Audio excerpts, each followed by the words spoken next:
Bismillahirrahmanirrahim. Assalamualaikum warahmatullahi wabarakatuh. Waalaikumsalam warahmatullahi wabarakatuh. Baiklah, kami dari kelompok 3 akan menampilkan hasil diskusi kami terhadap materi tentang seni mempelajarkan. Sebelum kita masuk ke materi, baiklah saya sendiri, Asnawi Alfis, dan rekan-rekan saya yang lainnya bisa memperkenalkan diri juga. Saya Siti Oktavalen. Saya Muca Safira. Saya Yani Marahaini. Saya M. Yakub Iskandar. Saya Saifullah Muhammad Ali. Nah, baiklah itulah kelompok 3. Baiklah, langsung saja kita masuk materi. Yang materi pertama yaitu dasar ilmiah seni mempelajarkan yang akan dibacakan atau disampaikan oleh Sisi Oktavalen. Kepada Sisi, persilahkan.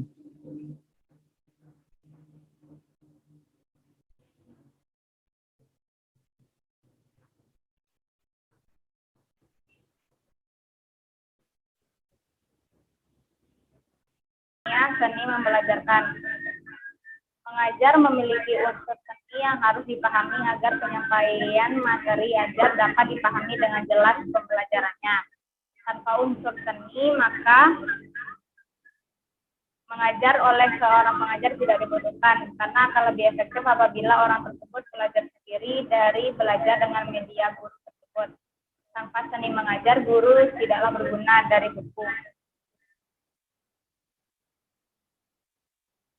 Seni pertama yang harus dimiliki oleh seorang guru adalah yang pertama, seni mengelola kata atau art of speaking or communication. Melalui kata-kata yang baik, seorang guru harus dapat memotivasi, mengapersepsi atau penyampaian tujuan pembelajaran, menyampaikan materi pelajaran, menjalankan proses pembelajaran, dan merefleksi proses pembelajaran dengan baik.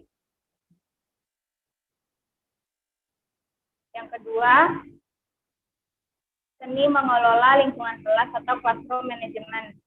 Kondisi fisik atau lingkungan kelas merupakan salah satu faktor yang dapat memengaruhi keberhasilan proses pembelajaran. Oleh karenanya, guru harus mampu menata ruang kelasnya dengan baik. Tempat duduk peserta didik misalnya harus ditata sedemikian rupa sehingga mereka tidak merasa bosan. Yang ketiga, seni mengelola perbedaan atau diversity management. Kebanyakan kelas di Indonesia berisi peserta didik yang memiliki beberapa perbedaan, baik perbedaan gaya belajar, kecerdasan, karakter, latar belakang, yaitu keluarga, ekonomi, sosial budaya, dan sebagainya. Dalam hal ini, guru harus mampu menempatkan dirinya berada di tengah-tengah perbedaan tersebut. Dan yang terakhir, seni mengelola konflik atau konflik manajemen. Dalam menjalankan perannya, terkadang guru menghadapi berbagai macam konflik atau masalah di dalam kelas.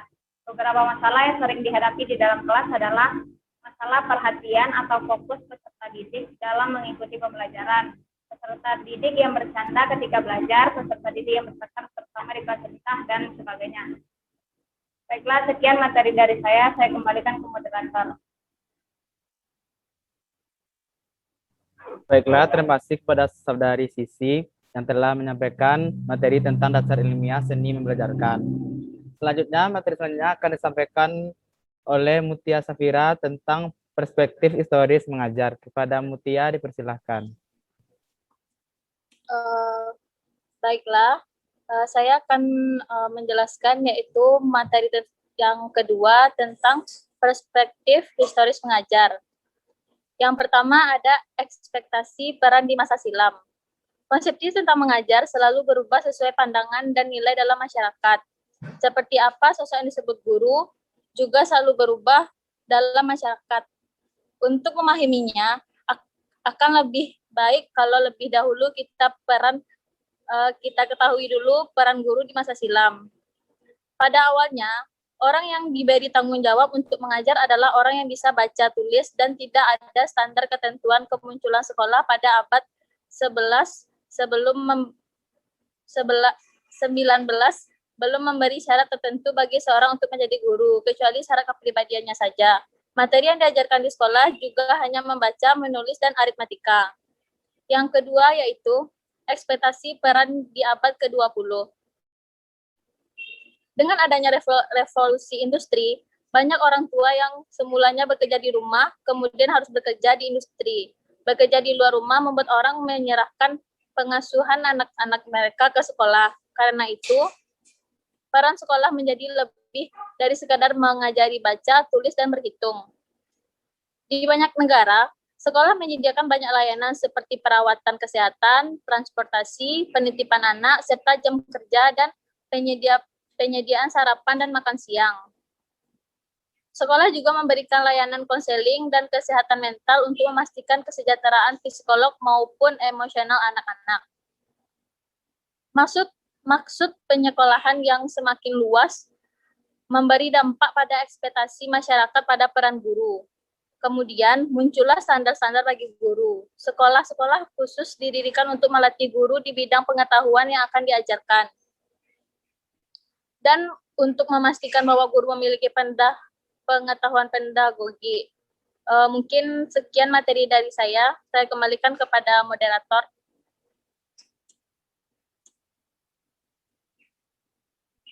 Baiklah, terima kasih kepada Saudari Mutia Safira yang telah menyampaikan materi. Selanjutnya, materi selanjutnya akan disampaikan oleh Yani Mahareni. Kepada Yani, persilahkan. Baiklah, terima kasih kepada moderator. Saya akan melanjutkan materi yang ketiga, yaitu tantangan mengajar untuk abad ke-21.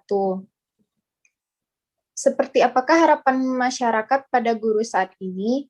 Saat perubahan cara mengakses dan menyimpan informasi dengan komputer dan teknologi digital akan mengubah banyak aspek pendidikan. Beberapa tantangan guru di masa sekarang dan masa yang akan datang, yaitu yang pertama, mengajar dalam masyarakat multikultural. Semakin luas kesempatan pendidikan, semakin banyak siswa dan semakin beragam siswa. Kalau dahulu pendidikan hanya diperuntukkan bagi kalangan tertentu, sekarang pendidikan adalah hak setiap anak. Dan penguasaan seorang guru terhadap faktor-faktor sosiologi dan psikologi yang dimiliki setiap anak menjadi sangat penting. Yang kedua itu mengajar untuk konstruksi makna. Guru dalam perspektif objektivis adalah individu yang telah memperoleh segumpal pengetahuan penting dalam disiplin tertentu. Di sini peran guru adalah menularkan pengetahuan itu. Dalam 2 dekade ini berkembang perspektif konstruktivisme yang menganggap belajar adalah kegiatan sosial dan kultural tempat belajar mengonstruksikan makna yang dipengaruhi oleh interaksi antara pengetahuan sebelumnya dan peristiwa belajar baru. Yang ketiga yaitu mengajar untuk pembelajaran aktif.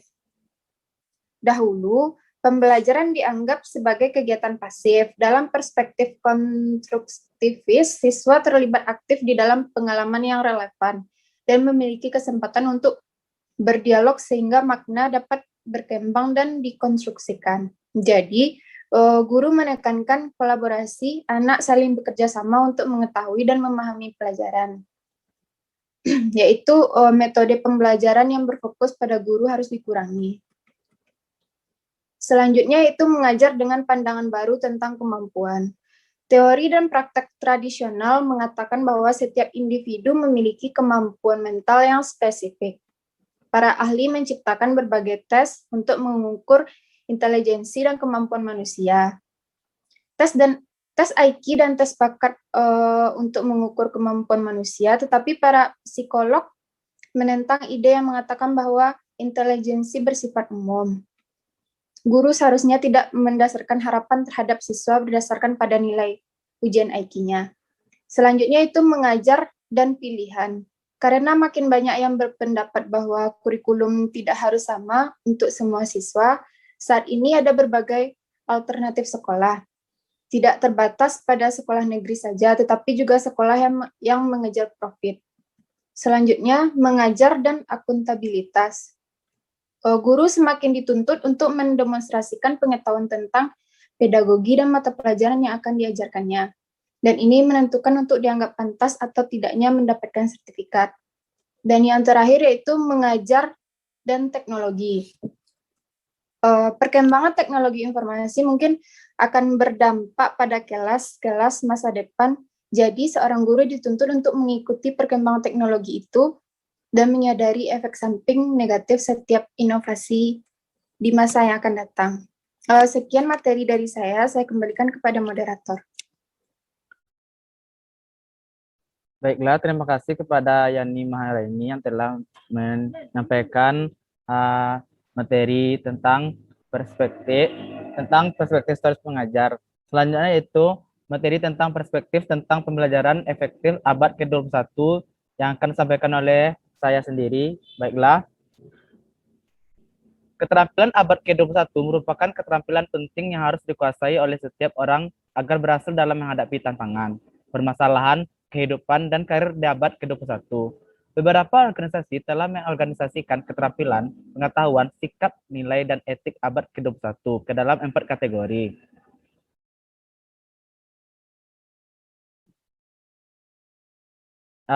Kategori yang pertama yaitu cara berpikir atau ways of thinking, meliputi kreativitas dan inovasi, berpikir kritis, pemecahan masalah, pembuatan keputusan, dan belajar tentang belajar atau metakognisi.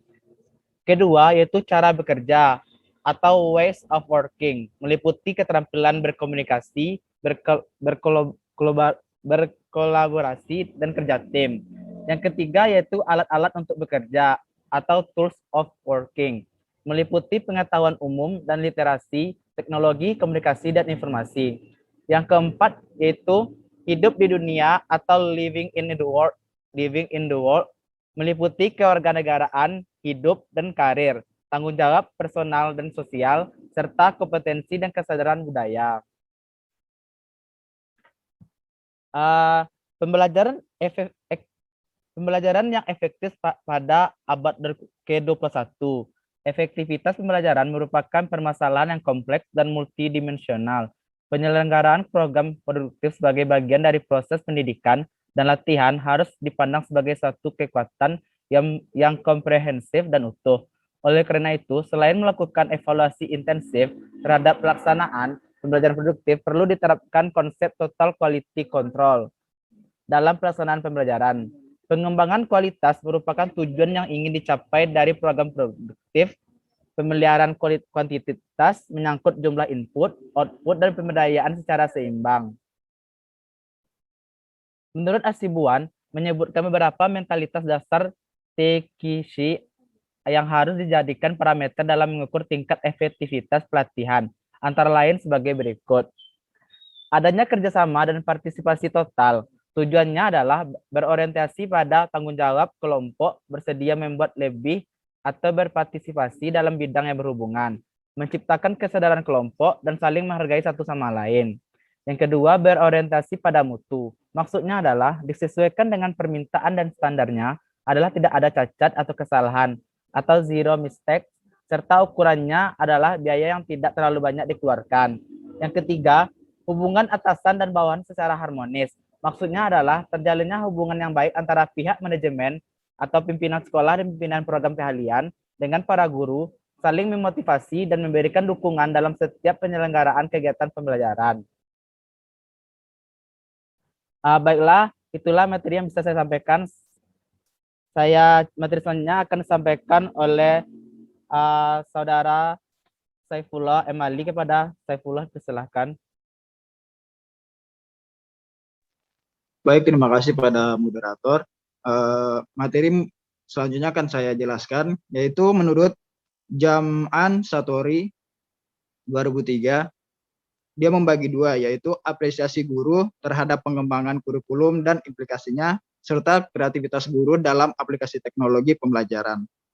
Selain konteks, efektivitas juga dinilai dengan melihat input pembelajaran pada lembaga pendidikan yang mencakup siswa, guru, kurikulum, metode, dan fasilitas. Input tersebut dilihat daya fungsinya dalam proses pembelajaran. Proses pembelajaran harus berlangsung dengan baik, sesuai pendekatan, pola, dan prosedur yang relevan. Selain itu, kepuasan dari subjek yang terlibat merupakan hal penting dalam menilai efektivitas. Sebab subjek ini adalah siswa dan guru yang merupakan pelaku utama dari proses pembelajaran. Belajar dan membelajarkan. Dibagi dua, yaitu model-model perkembangan guru, lalu hal-hal yang mempengaruhi awal mengajar.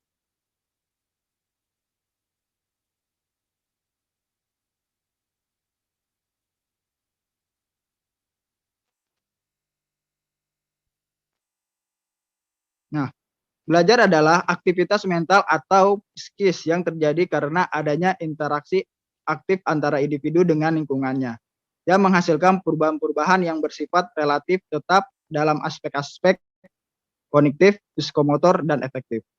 Membelajarkan adalah, menurut Kamus Besar Bahasa Indonesia atau KBBI, arti kata membelajarkan adalah menjadikan bahan atau kegiatan belajar.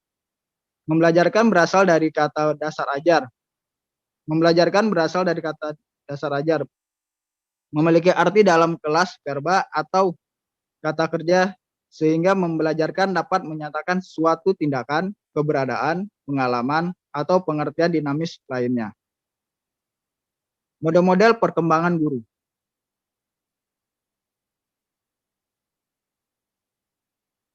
Individu berkembang secara kognitif dan efektif melalui berbagai tahapan. Ketika belajar mengajar, mahasiswa memperoleh pengalaman melalui struktur kognitif yang sudah ada pada dirinya. Jelas individu yang memasuki dunia mengajar memiliki struktur kognitif yang kompleks tentang mengajar, karena mereka telah menghabiskan waktu berjam-jam untuk mengobservasi guru-guru yang mengajar mereka selama bertahun-tahun di sekolah. Ketika memperoleh pengalaman baru, pertumbuhan terjadi dan mahasiswa maju ke tahapan yang lebih kompleks.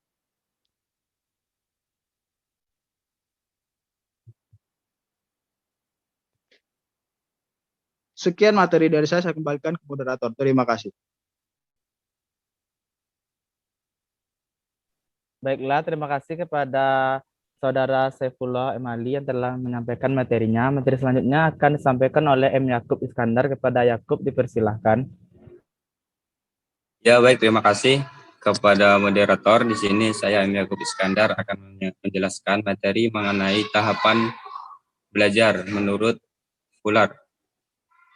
Nah, yang pertama yaitu survival stage, yang artinya terjadi ketika pertama kali mengajar, di mana dia belum yakin akan kemampuannya.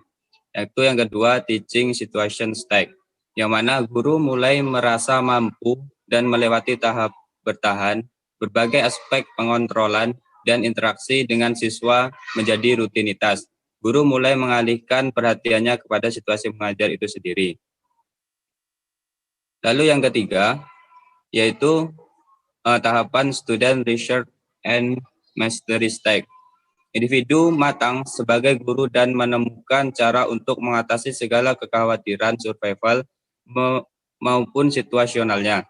Guru bisa menjangkau isu-isu tingkat tinggi dan mulai berpikir tentang kebutuhan sosial dan emosional siswa, bersikap adil dan mampu memilih strategi dan materi yang sesuai dengan kebutuhan siswa. Nah, sedikit tambahan yaitu mengenai faktor-faktor yang mempengaruhi kesulitan belajar. Nah, yang pertama ada dua faktor, yaitu faktor intern dan faktor ekstern. Nah, yang mana kesulitan itu yang pertama dari faktor intern yaitu biologis. Nah, yakni hambatan yang bersifat kejasmanian seperti kesehatan, cacat badan, kurang makan, dan lain sebagainya. Lalu yang kedua, faktor internnya yaitu faktor psikologis. Faktor psikologis, yakni hambatan yang bersifat psikis seperti perhatian, minat, bakat, IQ, konstelasi psikis yang berwujud emosi dan gangguan psikis.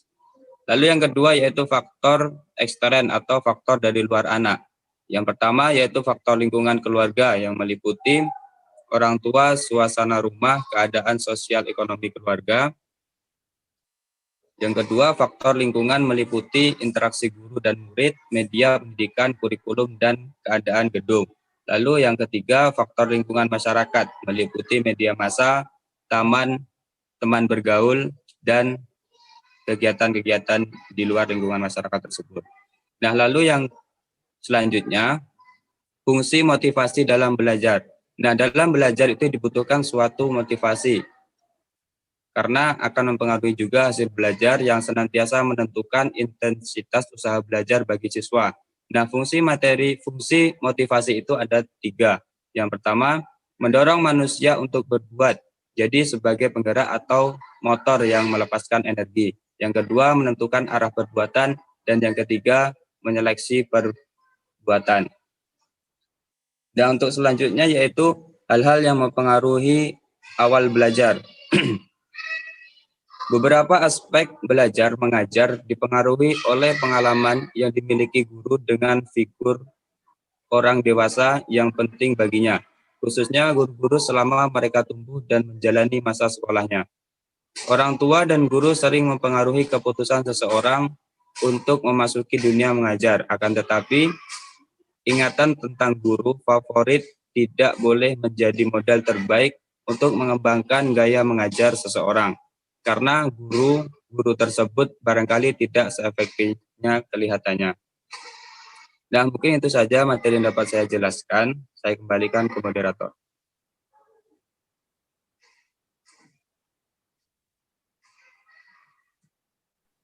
Baiklah, terima kasih kepada Saudara Yakub yang telah menyampaikan materi terakhir. Baiklah, itulah hasil presentasi kami pada kali pertemuan keempat ini. Baiklah, saya sebagai laku moderator mohon maaf apabila ada kesalahan.